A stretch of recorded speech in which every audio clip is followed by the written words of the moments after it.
பிரியமான தேவனுடைய பிள்ளைகளே, கீ ஆஃப் ஹெவன் சேனலுக்கு உங்களை அன்புடன் வரவேற்கிறேன். இன்றைய இறை வார்த்தைகள் வாசிக்க கேட்கலாம் வாங்க.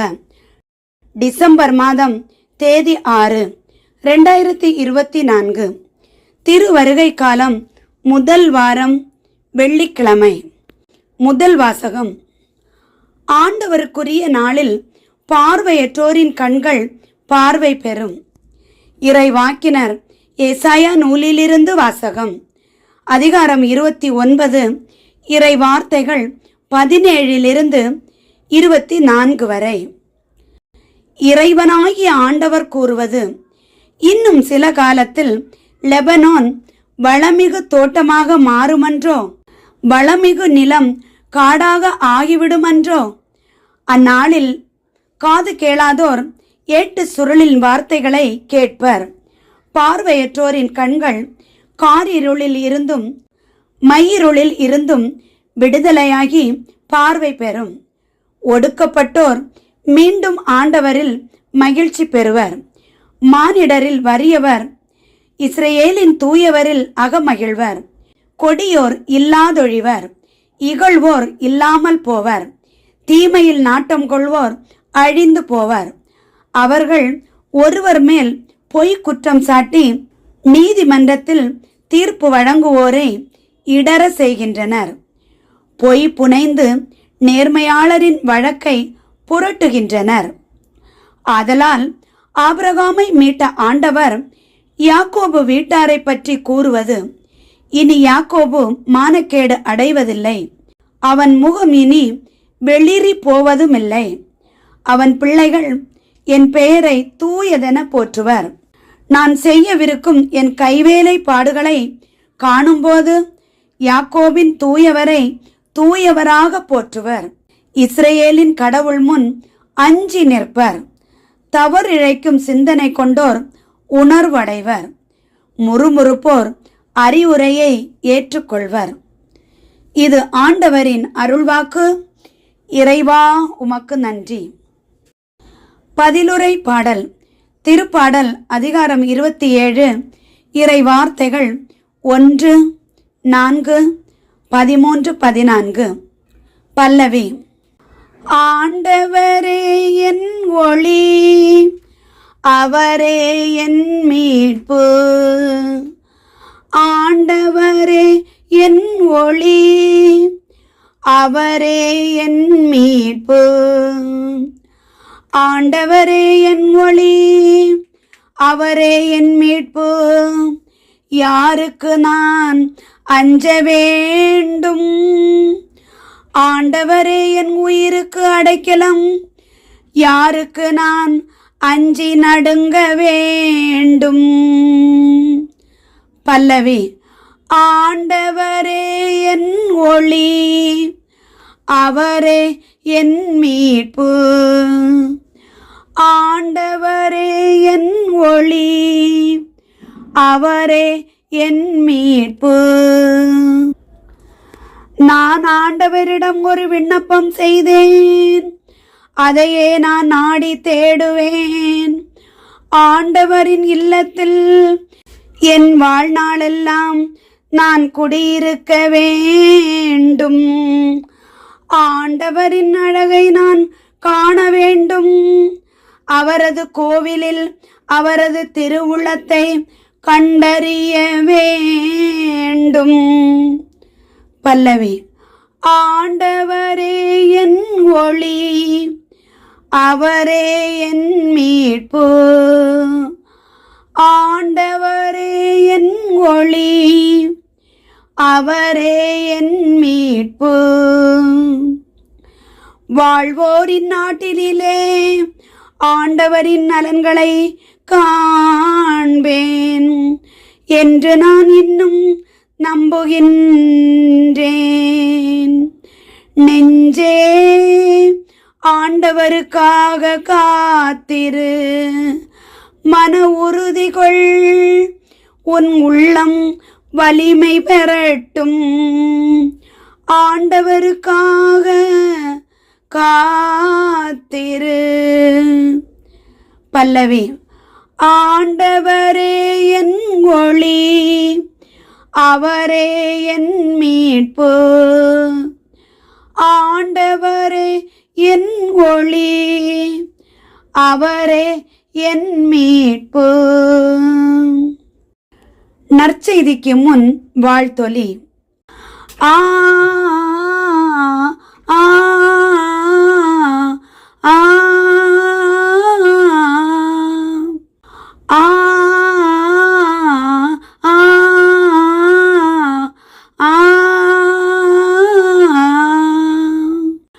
அல்லேலூயா அல்லேலூயா அல்லேலூயா அல்லேலூயா அல்லேலூயா அல்லேலூயா. இதோ நம் ஆண்டவர் வல்லமையுடன் வருவார். தம் ஊழியரின் கண்களுக்கு ஒளி தருவார். அல்லேலூயா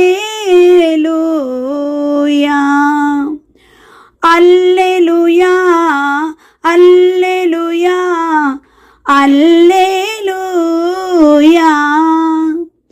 அல்லேலூயா அல்லேலூயா அல்லேலூயா. நற்செய்தி வாசகம். இயேசுவை நம்பி பார்வையற்ற இருவர் பார்வை பெறுகின்றனர். மத்தேயு எழுதிய தூய நற்செய்தியிலிருந்து வாசகம். அதிகாரம் 9, இறை வார்த்தைகள் 27 31 வரை. அக்காலத்தில் இயேசு தம் சொந்த ஊரை விட்டு வெளியே சென்றபோது பார்வையற்றோர் இருவர், தாவீதின் மகனே, எங்களுக்கு இரங்கும் என்று கத்திக்கொண்டே அவரை பின்தொடர்ந்தனர். அவர் வீடு வந்து சேர்ந்ததும் அந்த பார்வையற்றோரும் அவரிடம் வந்தனர். இயேசு அவர்களை பார்த்து, நான் இதை செய்ய முடியும் என நம்புகிறீர்களா என்று கேட்டார். அதற்கு அவர்கள், ஆம் ஐயா என்றார்கள். பின்பு அவர் அவர்களின் கண்களை தொட்டு, நீங்கள் நம்பியபடியே உங்களுக்கு நிகழட்டும் என்றார். உடனே அவர்களின் கண்கள் திறந்தன. இயேசு அவர்களை நோக்கி, யாரும் இதை அறியாதபடி பார்த்து கொள்ளுங்கள் என்று மிக கண்டிப்பாக கூறினார். ஆனால் அவர்கள் வெளியே போய் நாடெங்கும் அவரை பற்றிய செய்தியை பரப்பினார்கள். இது கிறிஸ்து வழங்கும் நற்செய்தி. கிறிஸ்துவே உமக்கு புகழ். பிரியமான தேவனுடைய பிள்ளைகளே, இன்றைய இறை வார்த்தைகளை வாசிக்க கேட்டீர்கள். பிரியமானவர்களே, இன்றைய இறை வார்த்தைகளாகிய எசாயா தீர்க்கதரிசியின் புத்தகம் அதிகாரம் 29 இறை வார்த்தைகள் 17 24 வரை மற்றும் மத்தேயு எழுதிய தூய நற்செய்தி அதிகாரம் 9 27 31 வரை உள்ள வசனங்களை சற்று நேரம் சிந்தித்து தியானிக்கலாம் வாங்க. பிரியமானவர்களே, இந்த 2 அதிகாரத்தின் வசனங்களிலும் நமக்கு ஆண்டவராகிய இயேசு கிறிஸ்துவின் கருணையையும் மகிமையை வெளிப்படுத்தும் வசனங்கள் தான் இவை.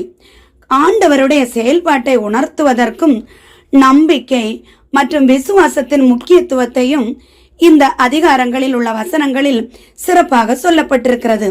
இந்த வசனங்கள் மிக எளியவையாக இருந்தாலும் மிகவும் ஆழமாக உள்ள வசனங்களாக இருக்கிறது. நாம் இதை சற்று உற்று நோக்கி கவனிக்கும் போது, பிரியமானவர்களே, ஏசாயா தீர்க்கதரிசியின் புத்தகம் அதிகாரம் 29 இறை வார்த்தைகள் 17 24 வரை நாம் பார்க்கும்போது இந்த இறை வாக்கினரின் தீர்க்க தரிசனத்தை சொல்லப்பட்டிருக்கிறது. ஏசாயா கூறும்போது கடவுளுடைய ஆட்சி உலகத்தில் முழுமையாக வரும் அந்த நாளை தான் குறிக்கிறது. இதுல நாம் பார்க்கக்கூடியது ஆண்டவரோட நியாயத்தையும் கருணையும் தான் நம்ம எதிர்பார்க்கிறோம். ஏனென்றால் இந்த வசனங்களில் பார்க்கும்போது பார்வையற்றவர்கள் பார்வை அடைவார்கள், தாழ்மை உள்ளவர்கள் ரட்சிக்கப்படுவார்கள் என்றெல்லாம் சொல்லப்பட்டிருக்கிறது. பார்வையற்றவர்கள் என்றால் கண் பார்வை மட்டுமல்ல, இருதயத்தின் பார்வை. இருதயம் குருட்டாட்டம் பிடித்து இருள் நிறைந்து காணப்படுகிறது. அந்த இருளை ஆண்டவர் விலக்கி நமக்கு ஒளியை தருவார். தெய்வீக வெளிச்சத்திற்கு நம்மளை அழைத்து செல்வார். இந்த ஏசாயா தீர்க்கதரிசியின் வார்த்தைகள் இயேசுவின் பணிகள் மூலமாக, அதாவது இயேசுவின் நற்செய்தி அறிவிப்பும் அவரை நம்பினவர்களை சுகப்படுத்தும் விதமும் புதிய ஏற்பாட்டில் சொல்லப்பட்டுள்ளது. மத்தேயு அதிகாரம் 9:27-31 வரை பார்க்கும்போது 2 பேருக்கு ஆண்டவர் பார்வை கொடுக்கக்கூடிய அற்புதத்தை பார்க்கிறோம். இயேசுவனுடைய அற்புதங்களில் ஆண்டவருடைய இரக்கமும் மக்களுடைய நம்பிக்கையின் சக்தியும் வெளிப்படுது. பிரியமானவர்களே, எப்போ ஆனாலும் நமக்குள்ள ஆண்டவருடைய செயல்கள் வெளிப்பட வேண்டும் என்றால் நம்ம நம்பிக்கையோட இருக்கணும். நம்பிக்கையோட இருந்தாதான் நமக்கு அது செயல்படும். இங்கு நாம் பார்க்கும்போது 3 விதமாக எடுத்துக்கொள்ளலாம். ஒன்று, சாதனை சம்பவம். அதாவது 2 குருடர்கள் இயேசுவை தொடர்ந்து, தாவீதின் குமாரனே, தாவீதின் மகனே, எங்களுக்கு இறங்கும்னு சொல்லி பின்னாலேயே ஓடி போறாங்க. ஆண்டவர் தான் மெஸ்ஸியான்னு அவங்க நம்புறாங்க. 2வது, பரீட்சை நம்பிக்கை. இயேசு அவங்கள்ட்ட என்ன கேக்குறாங்கன்னாக்கி, நீங்க நம்புறீங்களா? ஆண்டவர் பரீட்சை வைக்கிறாங்க அவங்களுக்கு. நம்புறாங்களா இல்லையான்னு பார்ப்போம். ஆண்டவர் வீடு வர போனாங்க. இவங்க பின்னாலேயே துரத்திட்டு ஓடுறாங்க. அப்பதான் கேக்குறாங்க, நம்புறீங்களா? என்ன, என்னால முடியுமா?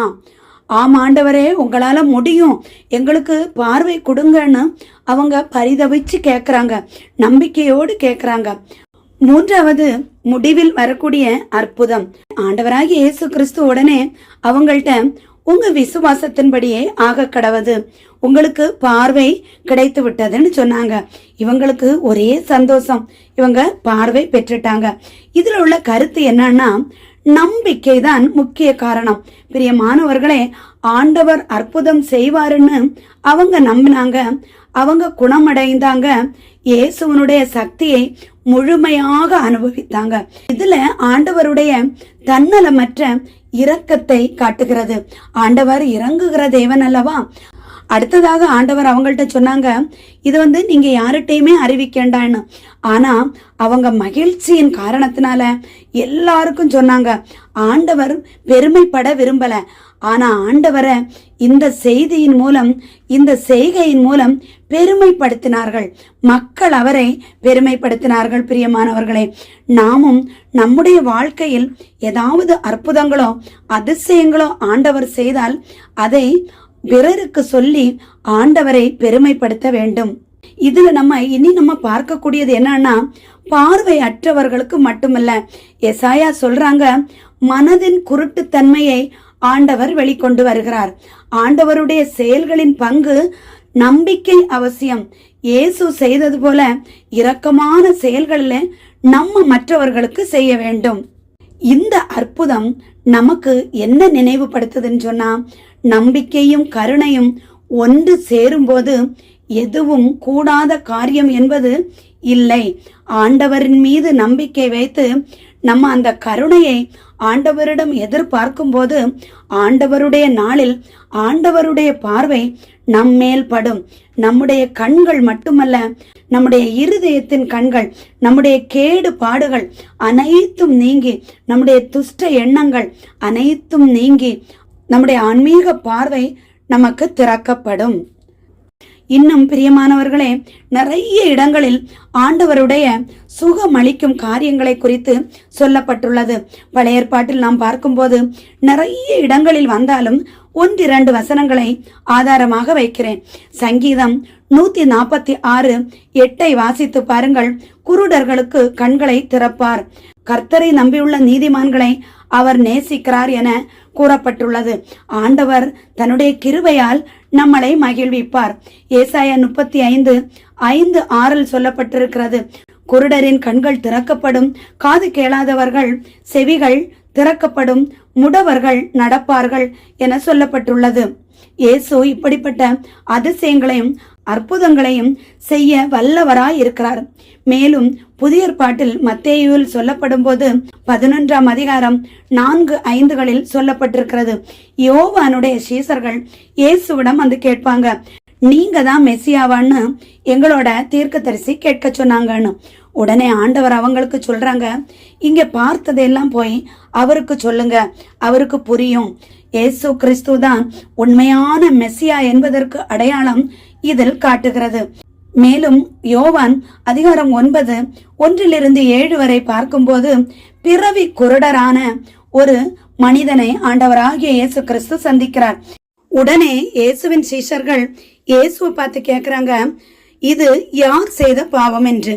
அதற்கு இயேசு கிறிஸ்து பதில் சொல்கிறார், இது இந்த மனுஷனோட தவறோ இவரை பெற்றவர்களுடைய தவறோ அல்ல, ஆண்டவருடைய சித்தம் வெளிப்படுவதற்காகவே இது நடந்தது, இவருடைய நம்பிக்கை செயல்படுவதற்காகவே இது நடந்ததுன்னு சொல்லி ஆண்டவர் மண்ணை எடுத்து அதுல துப்பல்னால குழைச்சி கண்ணுல தடவி சீலோவா குளத்துல போய் கழுவு, உனக்கு சுகமாயிரும் சொன்னாங்க.